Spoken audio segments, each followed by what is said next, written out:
তৈরি করছি dry chilli chicken. চিকেনটাকে আমি ফ্রাই করে রেখেছি। এবার ওই তেলের মধ্যেই প্রথমে মিশিয়ে দেবো একটু টমেটো আর কাঁচা লঙ্কা বাটা, আর তার মধ্যে একটু সামান্য পরিমাণ কাশ্মীরি লঙ্কা আছে। এটা টমেটো কাঁচা লঙ্কা পেস্ট প্রথমে আমি চিকেন ভাজা তেলের মধ্যে দিয়ে দিলাম। এবার দিয়ে দেবো এর মধ্যে চিনি, আর লবণটা পরে দেবো, কারণ সসের মধ্যে লবণ থাকে, পরে অ্যাডজাস্ট করে লবণটা দেবো। আর দিয়ে দিচ্ছি সয়া সস আর টমেটো সস।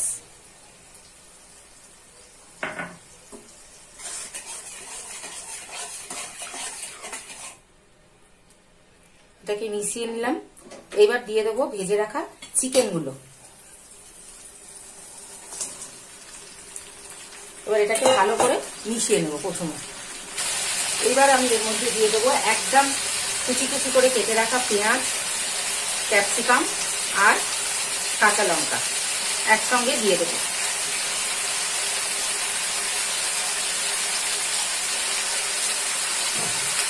এবার ভালো করে এটাকে মেশাবো।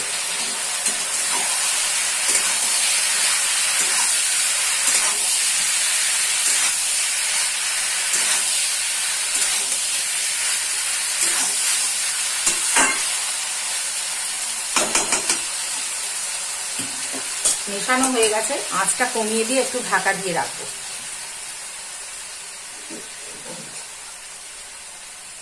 মিনিট 5 মতো ঢাকা দিয়ে রেখে দেবো। 5 মিনিট হয়ে গেছে, এবার ঢাকাটা খুলে দেখবো।